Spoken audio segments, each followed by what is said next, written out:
What's up there, SEO pros? Welcome back.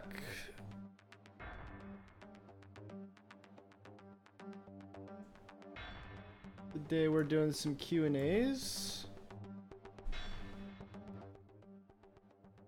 And I'm going to be answering some questions from the Facebook group, which if you're not in the Facebook group, make sure you head over and join it. It's called the White Hat SEO Network. And you can find it by going to facebook.com, typing in White Hat SEO Network and joining. Also, if you want to get notified for when I do these streams, all you have to do is go to the little bell next to the subscribe button, and you can get notified for when I do these live streams and ask questions when I go live. Sound good? Welcome everybody. Welcome Sam. Welcome West 10. Welcome O2. Welcome Luke. I'm going to go ahead and share this stream on our Facebook group.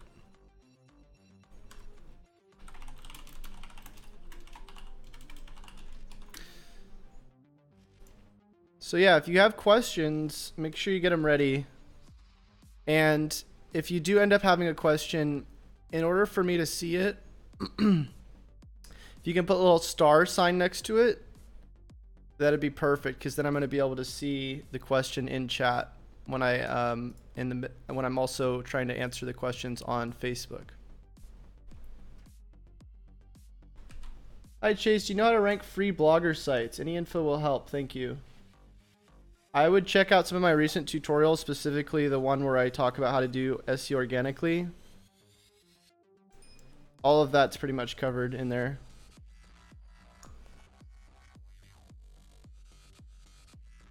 Hey man, from Jordan, need help with rel canonical and what it means. Yeah, so when I first started SEO, I had no idea what rel canonicals meant. A rel canonical is basically,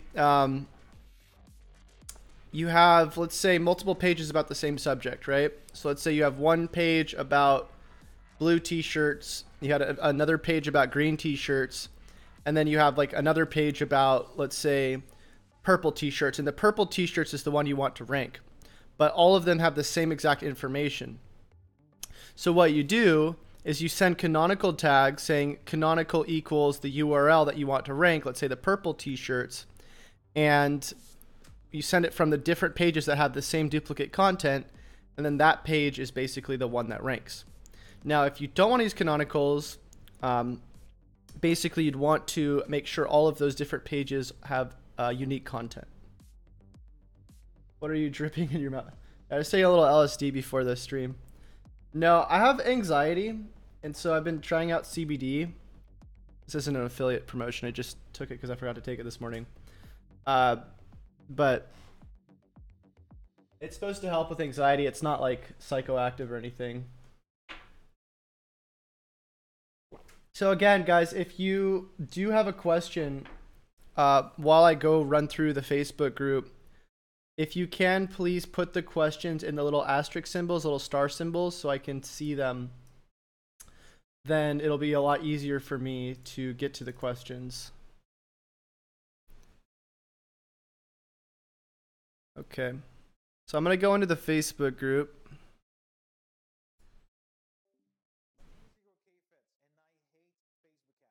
And I'm going to go find the post. Let me do a quick post on Snapchat as well.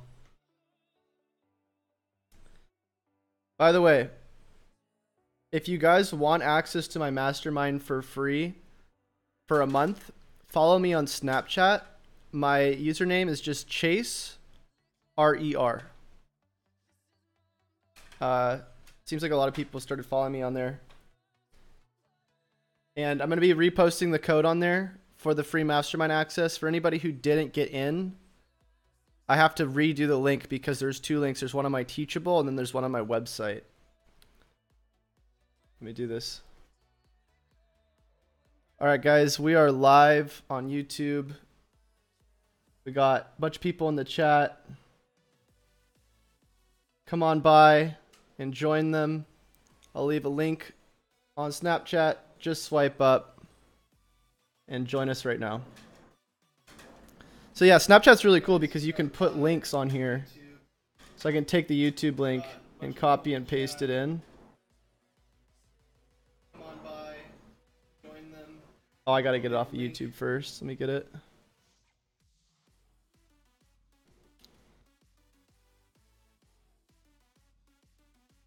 Okay, we got a lot of questions. I'll try to keep up with you guys. Just give me 1 second.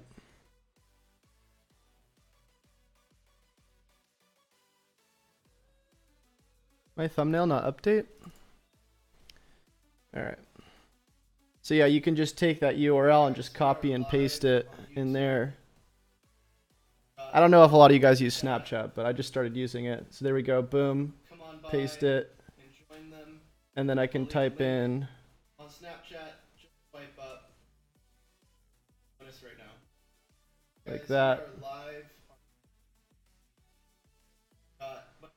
One thing I would like to know is if you guys have figured out a way to use Snapchat where you can send a message to all of your followers, like an email list. That would be really cool because for the most part, you generally have to click on all the different people that you want to send it to. And that takes a freaking long time if you want everybody to be notified. But anyways. Okay. Let's start going through the questions in chat, and then I'll start going through the questions from the Facebook group.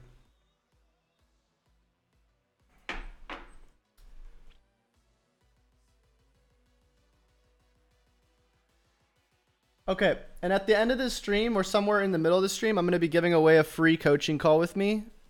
So I'm going to give away an hour of time of coaching to anybody who needs help with their business, ranking higher on Google. And I will literally go and tell you exactly what you need to do in order to improve your traffic. So stick around for that towards the middle, and you can enter, and I'll just pull the winner right here on the live stream. Okay, let's look at the questions. And let me bring up the questions really quick on my screen so everybody can see them. Give me 1 second. Browser.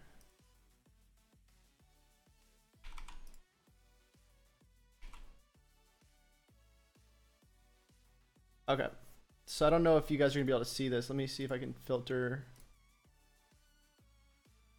make the chat bigger.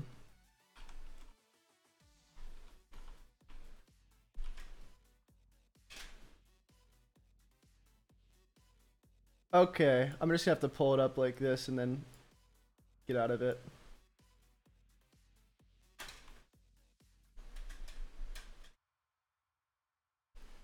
It's not gonna let me do it. Yeah, it's annoying. I'm just have to do it like this. I'll just read them off.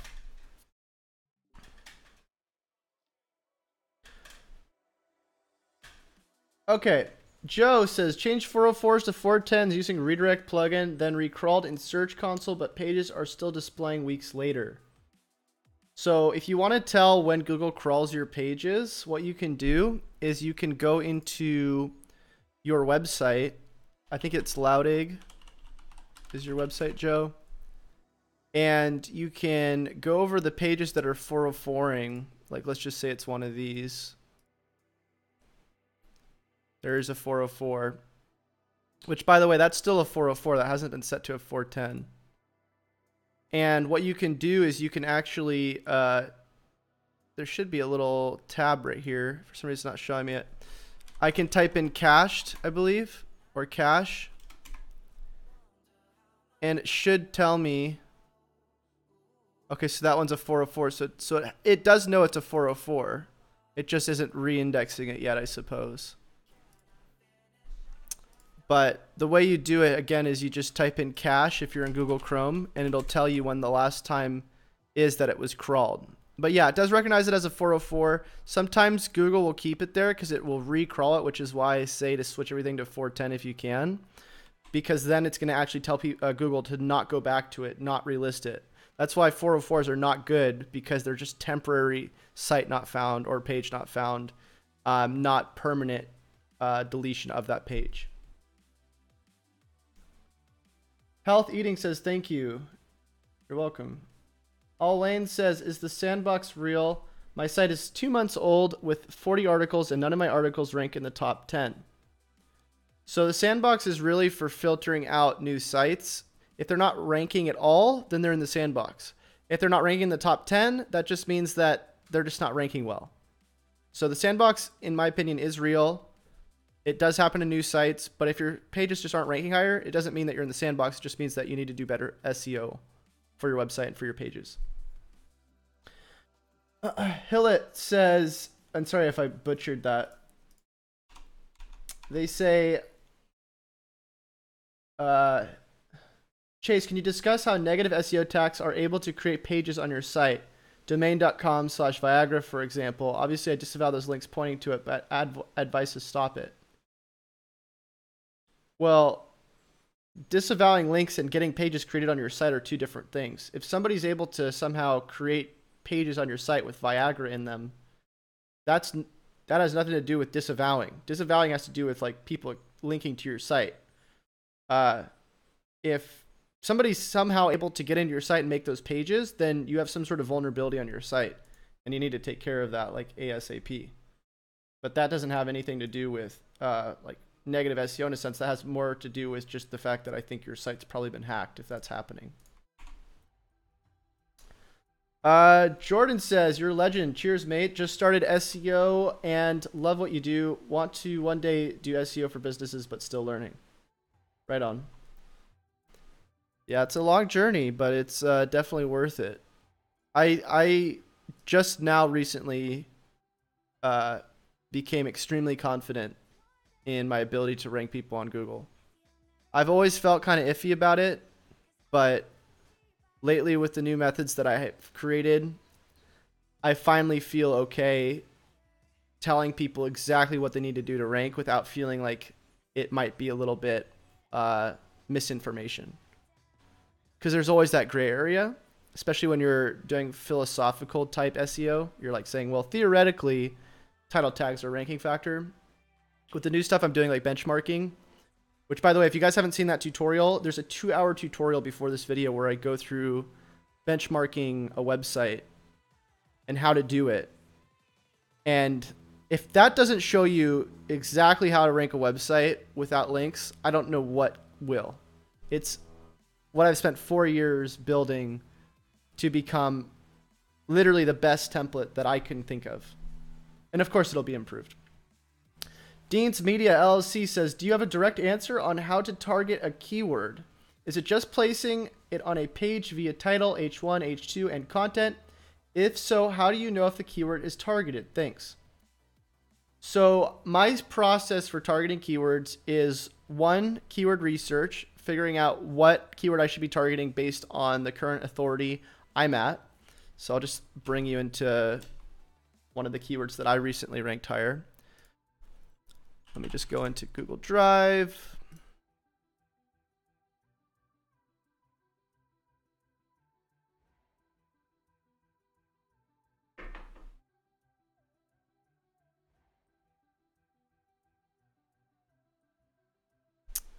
Okay.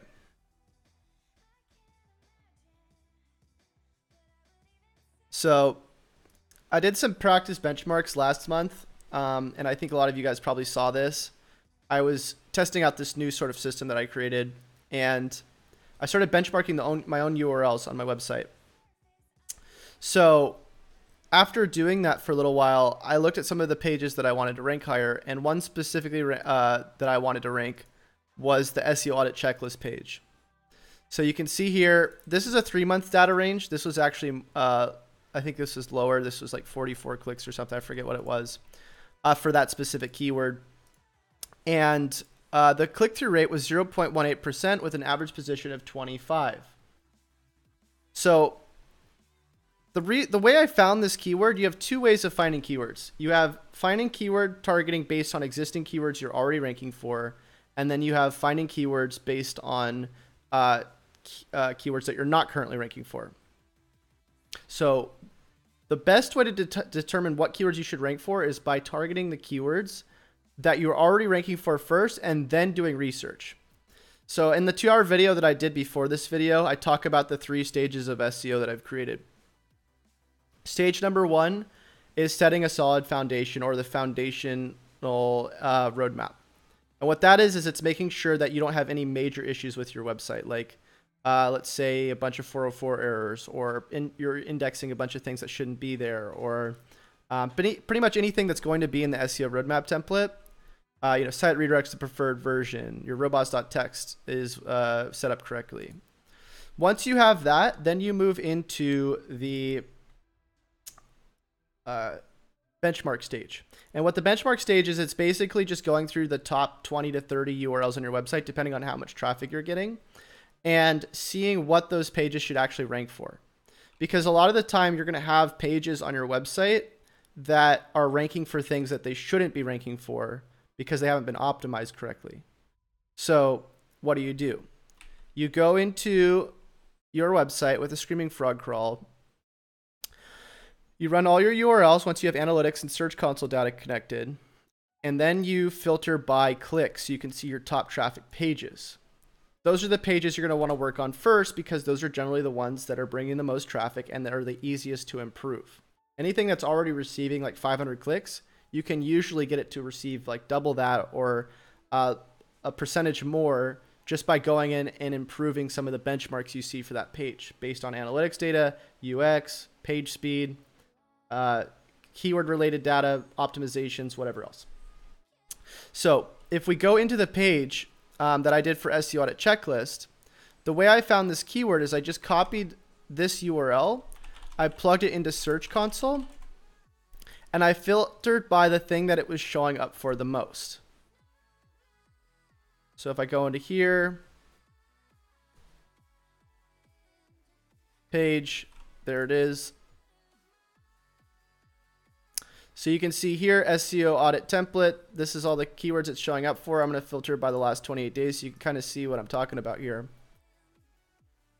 So what I did once I looked at it here, I saw, based on the conditional formatting assigned in Excel, that there was reds, right? The click-through rate was 0.18%. That's bad. 25 average position. That's bad. And if I kept scrolling over to these other sections, I can see some other things that were sort of bad, like the in-link count. There wasn't a lot of internal links pointing to the page, which means a lot of authority was not being passed. So one of the ways I optimized this page without even touching the content, which still needs to happen, is I looked for the keyword that it's showing up for the most first. This page before this was literally just this benchmark. I had to assign what query I wanted to rank this page for. And the way I do that is I copy the URL, I filter by impressions, like so, and I see the highest amount of impressions that the page is showing up for. Before SEO audit checklist was showing up the highest, now SEO audit is, you can see that it's actually ranking for this even after doing the SEO stuff that I did. So I'll take the highest impression thing, SEO audit checklist, but now it'd probably be SEO audit, and I'll plug that into here. So now that it's plugged in, I'm just going to pull the data over like this, boom, and I'm going to plug it in like so. Now, one thing that happened is I did the click-through rate optimization by taking the keyword here, the main keywords, and I moved it to the very left of the title tag, and I made sure that it was prevalent in what people were finding for this keyword.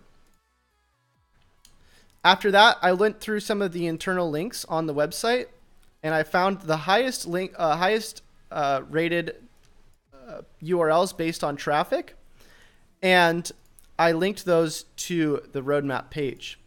That alone, you can see this month brought it from a 0.18% click-through rate to a 2.7% click-through rate and an average position of 25 to an average position of 9. And that's, again, with all controlling my own assets, no external link building, all internal link building, and just fixing a few minor things. Not only did it improve the overall position and click-through rate of that one keyword, it wound up affecting the entire result as a whole. If I compare the entire page to the last 28 days, which again is a very short time frame to be comparing by, but it's still good.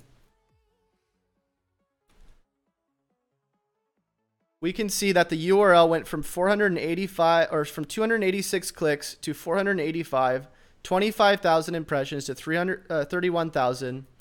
Average click-through rate of all keywords from 1.1% to 1.5%, and average position for all keywords from 46 to 44. And I can actually look at the click differences on all of the different keywords. And if I look at the highest differences, you can see all of these different variations went up by a decent amount of clicks. So that's method number one. In terms of actually optimizing the page and adding all of the types of keywords and stuff you want to be targeting, first of all, you again want to target what the benchmark is going for. So if the benchmark is SEO audit checklist, then you're going to want to run some sort of content average scanner, which I use my own personal software called Benchmarketer, which it's not called that right now on my computer because it's still being rebranded. But if I open this software, I can actually scan the keyword like so. And I can put the keyword in here, SEO audit checklist, grab the URL, and once that's done scanning, it'll tell me all of the averages for that keyword. The really cool thing about that is I can then take those averages and I can assign multipliers to them based on conditional formatting, which is what I talk about in my other video before this one. And I can pretty much come up with the perfect amount of keywords that need to be listed in that article based on an average and then based on some sort of multiplier by over-optimizing for the algorithm a little bit. Other than that, you want to look at semantically related phrases. The way you target that, in my opinion, the best way to do it is based on what you're already showing up for, based on the highest amount of impressions. And the way you do that is you just sort by impressions and make sure all of these phrases are within your content because it's what's showing up for the most on Google. So obviously you should be including those in your content. So if I type in SEO audit checklist, sorry, this is my face right there. If I type in SEO audit checklist and I go to my page and I type in free SEO audit template, and that's part of it, like part of some of the things that it's showing up for, or let's say website audit template, all of those phrases should be included in this because it's going to make it a lot more likely for it to show up for semantically related keywords. Now, let's talk about gauging whether or not the content should actually be ranking in the first place. The way you assign whether or not content should be ranking in the first place is generally based off your current authority, which is what I talked about earlier.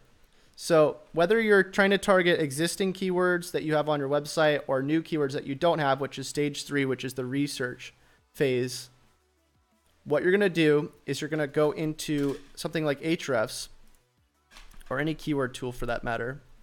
You're going to look for some keywords that you want to target. Let's just say we want to go for something around SEO audit checklist. Let's just type in SEO audit checklist.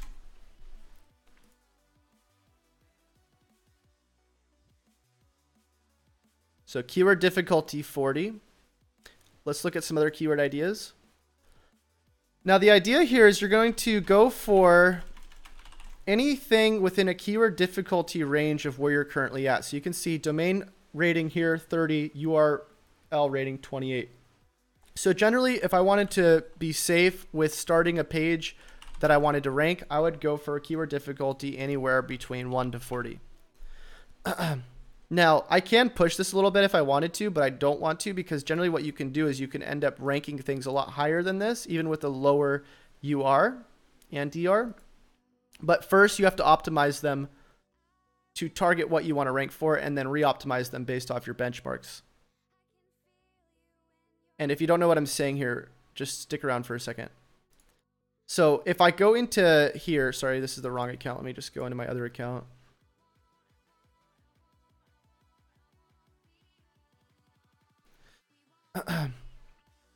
So if I go back to Keyword Explorer, I'll type in SEO audit checklist again.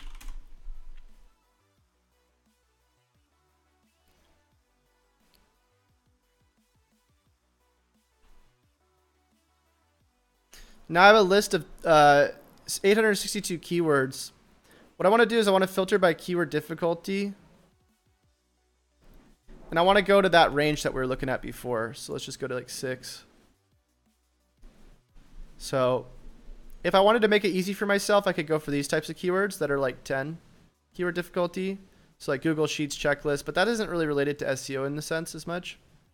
SEO steps for a new website. So like if I was brand new, I'd probably go for something like that, 20 keyword difficulty. But again, I would probably go for something like, 40 or something. Something that's a little bit more difficult. How to do an SEO audit, right?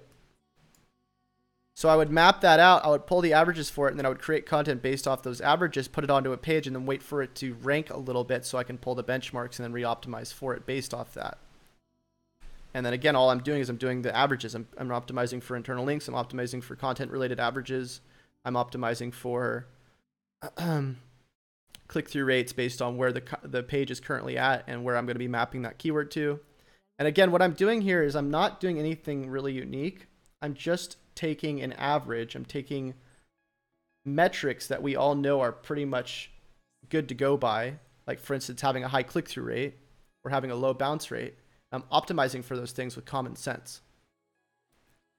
So that's pretty much everything in a nutshell. If you want to see the longer explanation, again, check out the other video before this video. And I go through for 2 hours training one of my employees on how to actually go through and optimize for these different things. Also, quick sales pitch for you guys. If you do want to get access to all the new software that I have, the templates that I'm updating, all of my courses, and everything for the next year that I'm going to be putting out, I've just basically bundled it all into one thing. You can go to the website under SEO courses. It's called the SEO Pro Bundle. And you can basically get everything that you'll ever need in order to do white hat SEO at an extremely high level. I'm actually going to make it very soon where people have to apply to this, and I'm not going to let everybody in. Not because I want to make it all salesy, but because I want to actually like really certify people into becoming like elite SEO people. Anyways, let's go back to the questions. Sorry, that was a really long-winded question, but I wanted to put that out there. All right. Go back in here.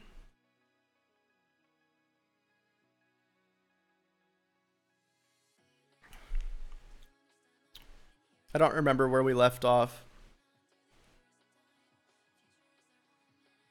Rowan Marino, what's up, dude? He said, how can I grow my website traffic? I just lost it. Where was it? How can I grow my website traffic? Should I use links? So everybody asks me this question, right? Should you or should you not use links?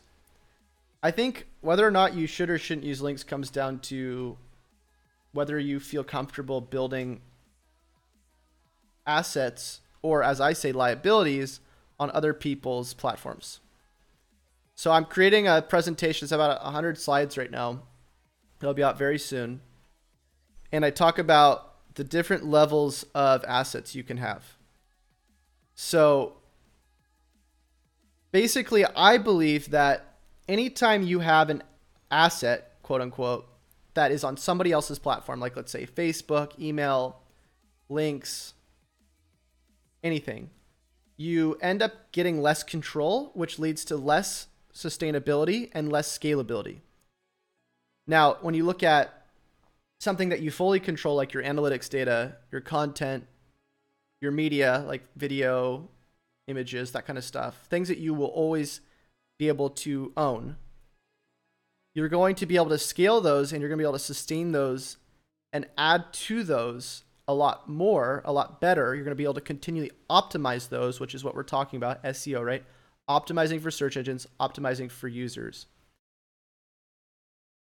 When you put your stuff in other people's control, there's always going to be some sort of wait time. There's always going to be the chance that you might lose that asset. Now, don't get me wrong, you can get leverage with those things, right? If you end up getting a really high ranking keyword because you get a link, and then that keyword ends up bringing in a lot of traffic that you can then redistribute to other things that's going to help your overall long-term strategy, that's great. But for the most part, it seems that people will take a short-term asset like links and then sell them as long-term assets because it's the only thing they know. I've personally spent like the last 4 years only building long-term assets because I refuse to spend my time just trying to make money with short-term assets because I didn't believe that they actually provided any value. They didn't provide any sustainability. They didn't provide any scalability for an overall marketing game plan. So all the templates, all the stuff that I've been showing you guys recently, the reason why I haven't been doing as many videos is because I've been spending all of my time really honing down the SEO strategies that I've been creating, all based around data and no longer being around like conceptual or philosophical type SEO strategies that you see a lot in the market. I want to be able to prove to people that if they have a 1% click-through rate for a URL and they map the keyword that's ranking the highest or showing up the most impressions on their search console, and then adding that to their title and their meta description, that's going to improve the click-through rate for that keyword. Not only that, but I'll just take the other semantic variations of those keywords based on the content averages I pull from my software and from Search Console, include that in the title with qualifiers, and already that's going to have a higher click-through rate. That's just how it is. It's not rocket science. It's now doing SEO based on data rather than guesses. Okay. Gene says, why did you and Josh break up? So I'll tell you the story about Josh. So Josh and I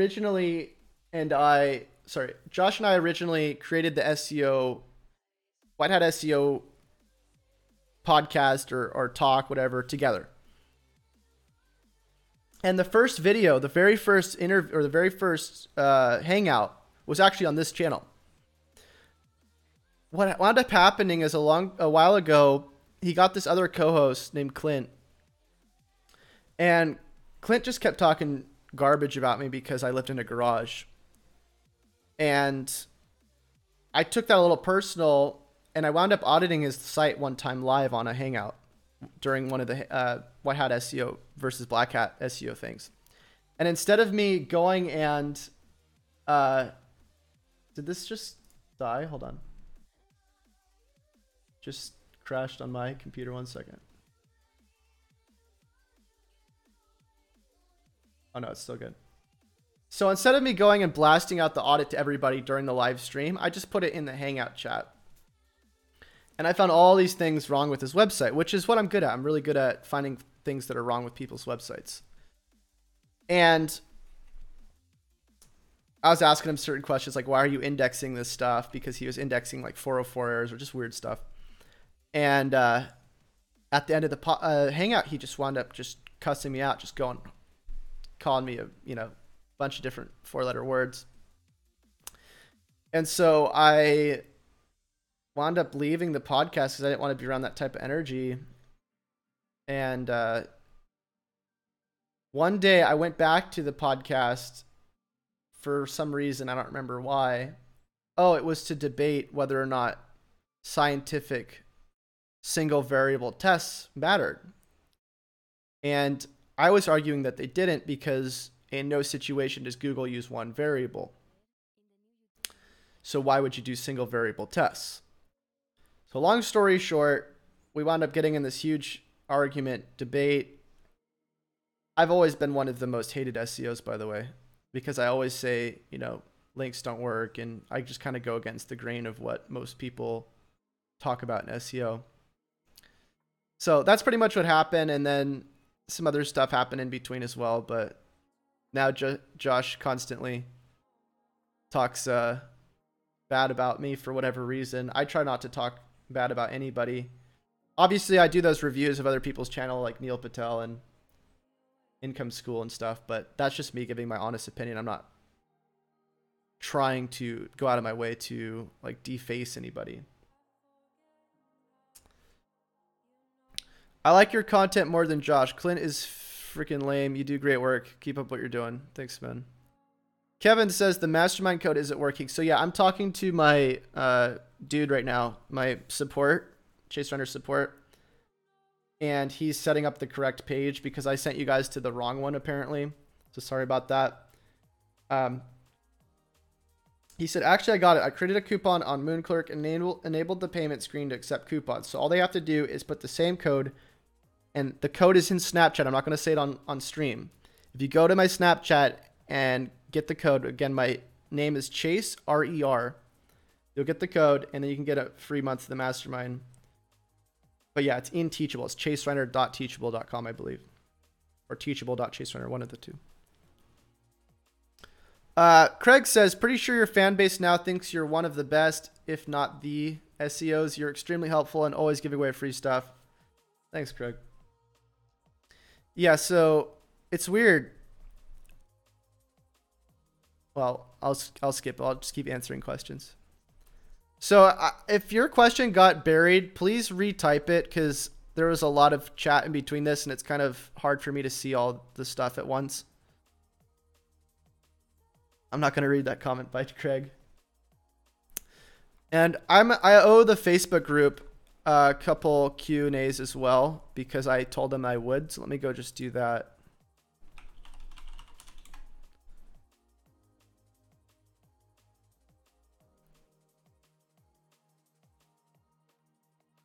I got to find the post. See if I can find it.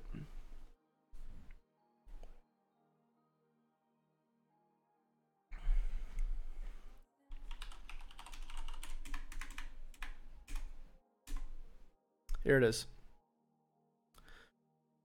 All right. When are we getting free access to your masterclass for following on Snapchat? So I just addressed that. So this one is checked off.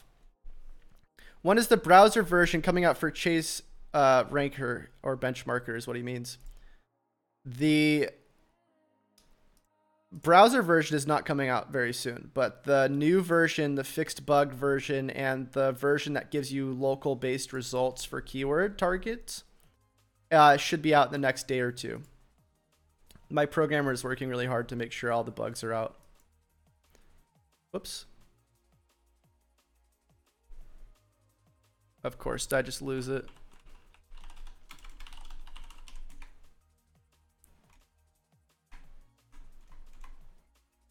Come on.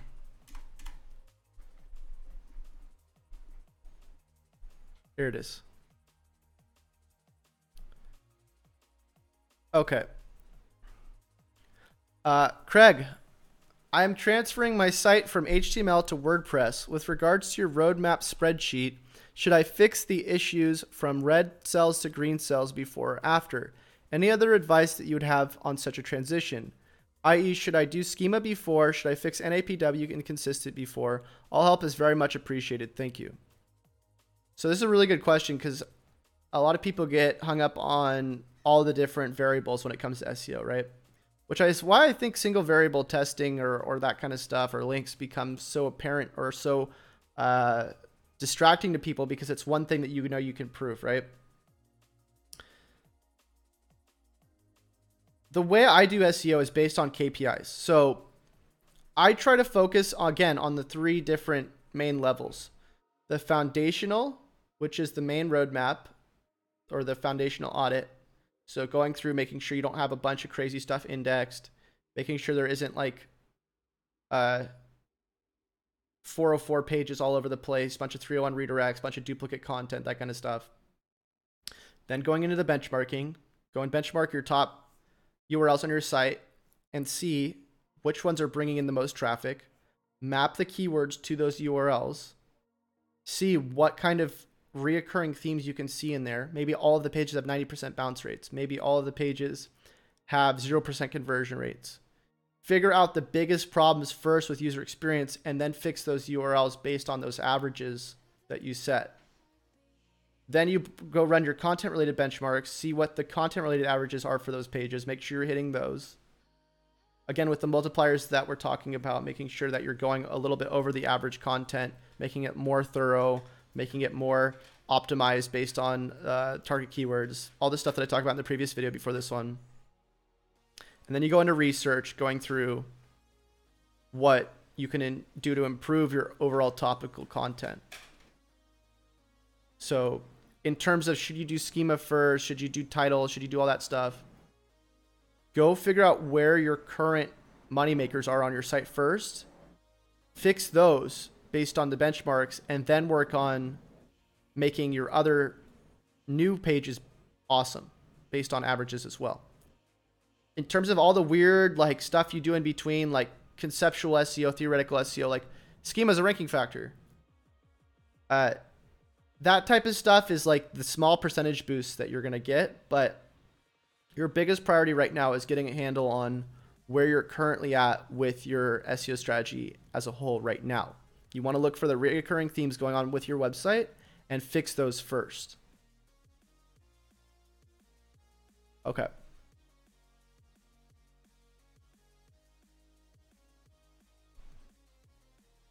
Let me go back into live chat so I don't get lost. How much does the average SEO make an hour? Dude, there's some people out there making a lot of money. There's SEO retainers that cost $10,000 a month that people pay for very little work. There's people who charge $100 a month for retainers for a lot of work. I've talked to both types of people. It really depends on your clientele. It depends on, I mean, the SEO industry is all over the place. I would say on average, you're probably looking at, when you become like somewhat good at SEO, like 100 to 200 an hour. But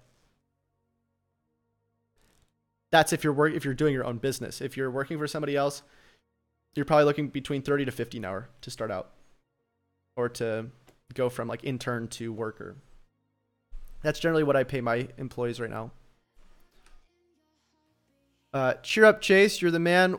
What if we're not on Snapchat? Then you get on Snapchat. Jahir says your code is not working. Everyone's saying this again and again. Marcus says he figured out the code. Failed to mention you have to put it in all caps. Oh, maybe that's what it is. I didn't know it was cap sensitive. So maybe I need to tell everybody that. I didn't know that either, guys. Hi, I'm from India. Can you give us some YouTube SEO tips? I'm going to stay away from other platforms for the moment. I want to try to focus as much as I can on on-page white hat SEO for the time being. Do you or your company offer white label services to third-party agencies? If not, what are your thoughts on this? It depends on the agency and what they're expecting. Welcome, Chase. Often leads out the details, I've noticed. Okay. Your local domination course is awesome. I will be moving to WordPress, but for a quick start, I'm starting on Squarespace. Other than schema markup, are any issues SEOing Squarespace? I'd say the biggest issues is just anything related to functionality. So like if you wanted to up any like page speed or any sort of UX that you can't include, like different types of buttons or themes. Anything more custom is the biggest drawback with Squarespace. Please answer my question from earlier. What is the purpose of having posts that target short competitive keywords as well as long tail keywords? I understand that long tails have low competition, thus quicker ranking. But what about short competitive keywords?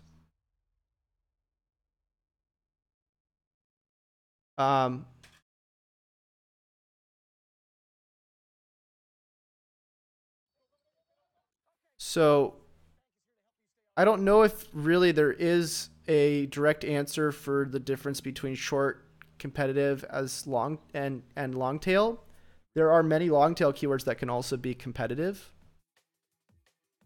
I think the length isn't what you want to differentiate in terms of what you're trying to rank. I think it's the actual difficulty of the keyword and the current authority of the pages that you're already ranking, as well as your own website.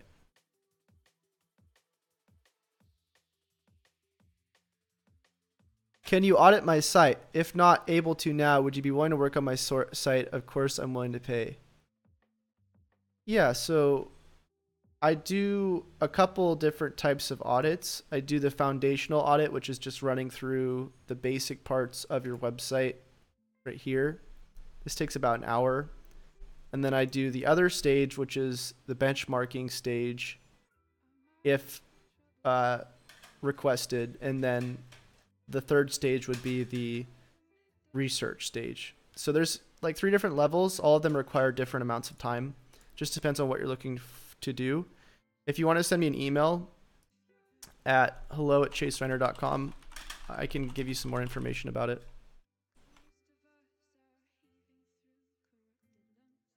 Kevin says, okay, able to get logged into Teachable, but now I'm not getting lecture content locked. If you're already enrolled, you need to log in. So yeah, I need to talk to my support because I don't know what happens with all that stuff. I just ask them for a code and they give it to me. If you guys can, just send me a message on Snapchat. Just tell me what the problem is and I'll forward it to them. Luke says, new domain with keyword or old domain without keyword and bad link profile. Which will rank better? I don't know. Again, I'm not in the stage anymore where I'm doing like SEO type stuff. So I only will tell you things based off data these days. New domain with keyword or old domain without keyword and bad link profile. It's all conceptual at that point. Francisco says, hey Chase, can you answer my question of earlier? If I can find it. Big e-commerce site. I've created content for category/product pages, optimized title and meta descriptions for both, renamed some category, and recently introduced a review platform for customers. What else can I do? Again, this is conceptual, right? I have no idea what's going to work for your business. It really depends on where you're currently at with your current pages. This sounds like you want more of a strategy than an actual SEO game plan. And again, the way I would recommend this is just based off your current standpoint in terms of your foundation and in terms of your current benchmarks and your current keyword research and content creation strategy. Your car dealer Bond says, can a Facebook pixel be placed on YouTube channel just like a website? I don't think so, no. Dante says, Chase, opinions on Yoast SEO, SEO Press, AIO SEO.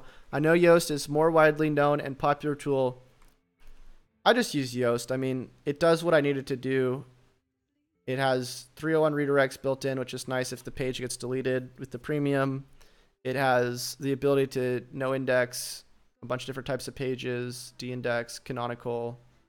The thing I didn't like about one of the other ones, the all-in-one SEO, is that it doesn't let you canonical pages on an individual basis for some reason. It's really weird. The only big problem I have with Yoast is that it slows the site down a tiny bit because it's a little bit bigger than some of the other plugins, and it doesn't really do OG data correctly or schema markup. Jordan says, what are your audit prices? So I don't really have a set audit price right now. It kind of just depends on the situation. Craig says, I would love to buy an audit too, Chase. Yes, so just send me an email. Again, this is my email if you guys have any questions. Mike says, question. Case, can you, I think you said Chase. Chase, can you tell us how do you structure your pages, how you structure your charge for your clients? For example, do you do pricing on the amount of keywords, or how do you analyze and how much do you quote clients? This is a good question because I kind of gone back and forth with this. Originally, I was doing like project based. Then I was doing hourly based. Then I was doing, I think, project based again. Then I switched back to hourly. I don't know if there's a right answer because I think it really depends on the client. Some clients are small businesses, some are big businesses, some are national. So some require different types of things. For my case, I've been doing it lately from hours, and I'll charge usually around 100 to 200 an hour for work to be done. But right now we're actually going into, one of our goals is to revamp the current strategy on how we're going to be bringing people in. I'm actually talking to some pretty high ticket closers where I'll be sending leads to them, and they're going to help bring people in for like probably some sort of contract. Unfortunately, contracts seem to work the best, even though it's not always the best for the client. But yeah, I'm still trying to figure that out even myself.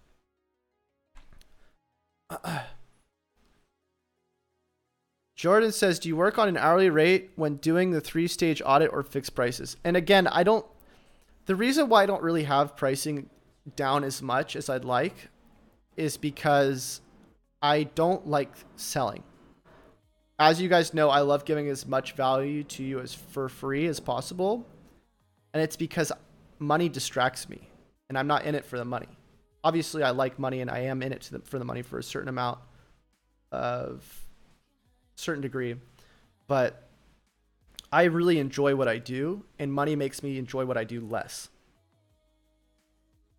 So if you talk to me, I would literally just say, yeah, my price personally, if you were to try to get a hold of me to do stuff for you, it would probably be about like $500 an hour.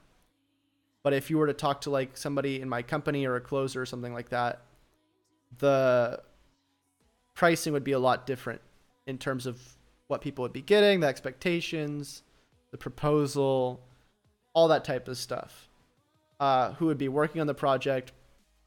But I'm at a point in time where I get enough people talking to me that I don't really like selling to them directly. So if they're just direct messaging me, I'm either going to be sending them to somebody else, which is what I'm working on right now, so I don't have to sell to them because I don't like selling to people, or I would just say a rate like that. Sam says, this is one of the questions I've asked. Try that again, LOL. This is one of the questions I've asked on Facebook. How would you approach trying to rank for Google 3 map pack? I think I have a video for this on my channel if you look it up. It should be like 4 steps to ranking a Google My Business. Something like that. Can you tell how to get my Google business listed on Google Knowledge Panel? I would check out that tutorial. How would you start? Cubson says, how would you start with SEO if you were a beginner, had little money, and no experience in the field?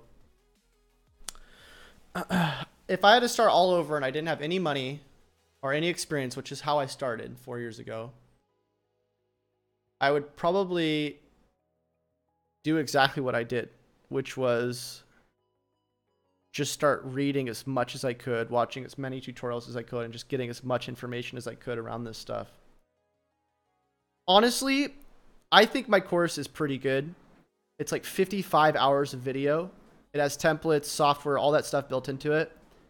If somebody could have given me that when I was started, I think I would have probably excelled a lot faster. Like a lot faster. And I'm not just saying that because I'm partial because it's my course, but the problem with SEO is that because so many people are trying to sell things to you, and marketing in general, and there's so many gray areas, especially with SEO because none of it's really proven, you end up getting a lot of philosophical information, like concepts. You don't get a lot of over-the-shoulder type training.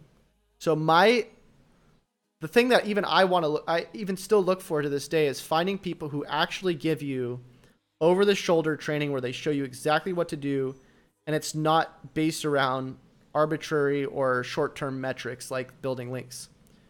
I cringe so hard when I see people showing how to build links because it just feels so like unnatural. SEO should be ranking organically, should be organic, right? It should be a natural thing that you can get done without needing to manipulate a search engine. Because you're doing it for an actual user, you're doing it for what people actually want, and you're giving them something that they actually want.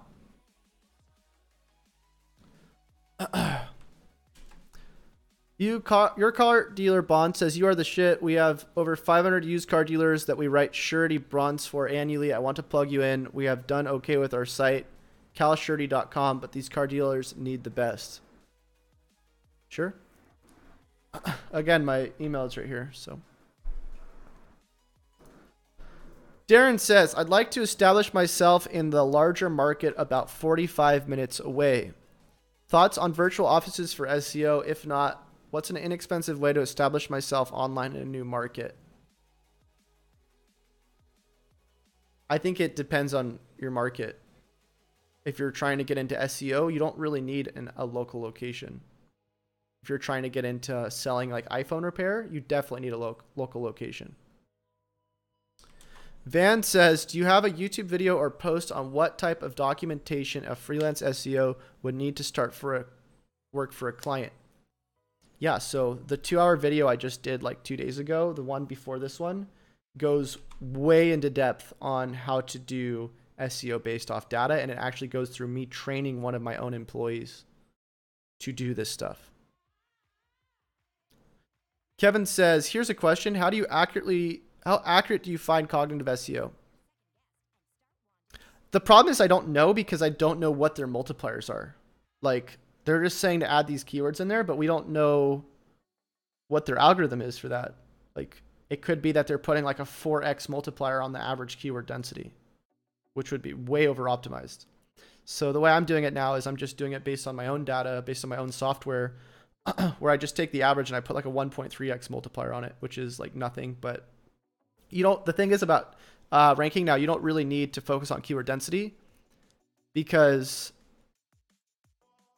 you don't even really need your keywords to show up more than like a couple times to rank. But the thing that I'm more concerned about is the deficiencies and the over optimizations than I am about an actual accurate keyword density in a sense. Is there any correlation between your website's SEO and its ranking on Google Map Pack? Or would that mainly factor into your Google My Business listing strength? Google My Business does take into consider on-page factors.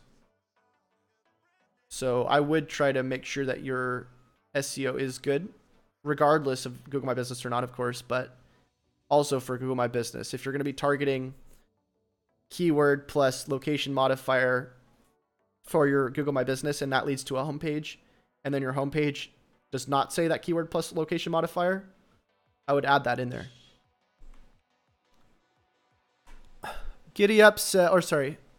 Vikash says, how to optimize my page globally for different countries.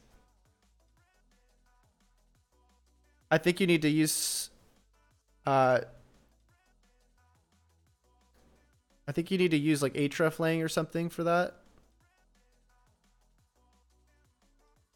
I don't really know. I don't really optimize for different countries. I just optimize for the US, I guess you would say. It's a good question. I wouldn't be the person to ask that, though. Our client has a subdomain that hosts their support documents. Our client has a subdomain that hosts their support documents. Is there any way to leverage SEO from the primary domain to the subdomain or vice versa?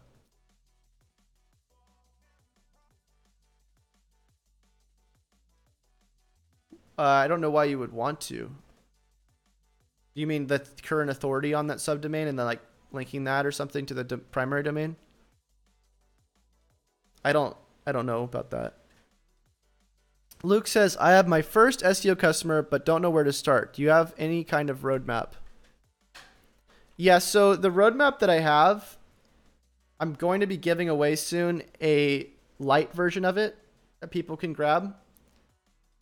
And that's going to be just like the foundational audit, I believe. The full roadmap, if you wanted to use it, it's on my website. And you can grab it there under SEO audit template. But it is a little bit expensive, I will say. Okay, I'm going to take a couple more questions and then I'm going to end it. Sam Chance says, when it comes to ranking location pages such as domain service location, do you focus on good internal linking with relevant phrases, or would you create separate Google My Business listings?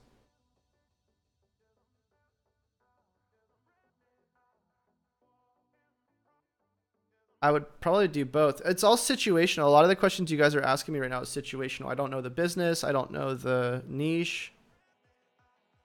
You have to give me very specific questions. Like, I'm in iPhone repair and I need to target 50 pages with different location phrases. Should I target those with Google My Business pages as well? I see Leong says, do you accept interns? I'm willing to work for you even for free to learn about SEO. There are many confusing SEO knowledge from all digital marketing gurus in the market. There isn't any standard info. So I'm going to be probably accepting a few new interns in the next month. I haven't had any in a while. If you want to get notified, you can either follow me on Snapchat or you can go into the White Hat SEO Network, the Facebook group. I'm going to be releasing the applications there in the next month or so, probably. Kevin says, speaking of local SEO, what do you find the best way of tracking local citations? Whitespark. Also, how do you go about getting those citations indexed? I just wait for Google to pick them up. Yoast is good or not? Yoast is good. Do you have any video tutorials for service area businesses? Have a lot I'd like to learn from clients in that spectrum. My local SEO course goes over that. And again, all of my courses are bundled into one mega course right now. In terms of movers niche or say plumbers. So yeah, you want to rank location pages and you want to have Google My Business listings. That's probably a really good idea to bring in leads. Google My Business is going to be one of your main KPIs for any almost local industry. Okay, I'll take these last two questions. I'm going to head out because I need to go get a little exercise, take a bike ride, and eat some breakfast. Joe says, what tool do you use to change 404s to 410s? I used Yoast redirect, but it does not work. No, I don't use that. I use, I literally think it's just called 410 for WordPress. Yeah, it's just called 410 for WordPress. I'll link it in chat. Marco says, for ranking in different countries, you need multilingual site first. You need to find out, yeah. So it's all based on multilingual and hreflang targeting or whatever it's called. Cool, guys. So thank you all for stopping by. I'm going to do the giveaway right now. So if you're still here, thanks for staying. And this is the reward. If you'd like to enter, all you have to do is type the letter 1, and I will be giving away a free hour of coaching that I'll be doing live on this channel. So I'll just wait for you guys, and then I'll pull the winner.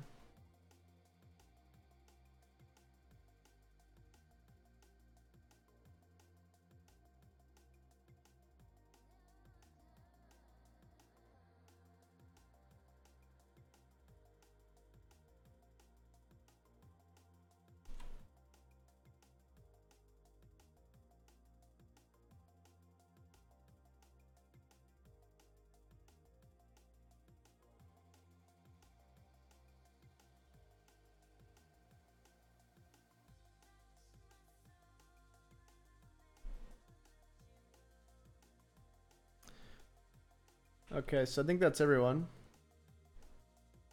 Russ, don't act like I don't see you type that 1 twice.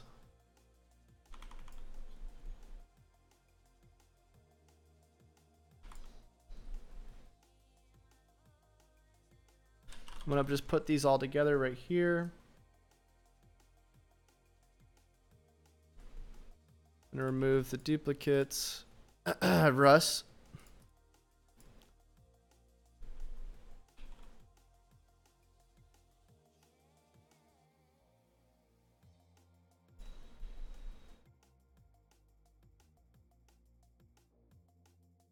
Make sure nobody besides Russ is in here twice.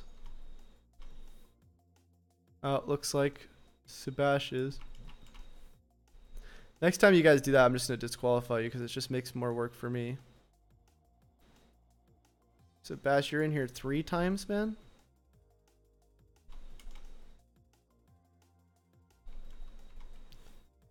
I think that's all filtered.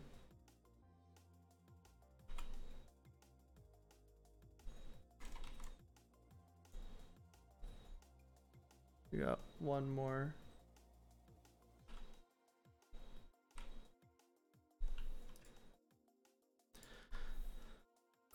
All right. Copy all these.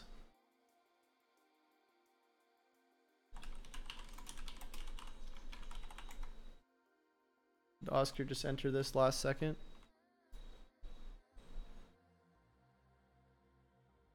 Okay.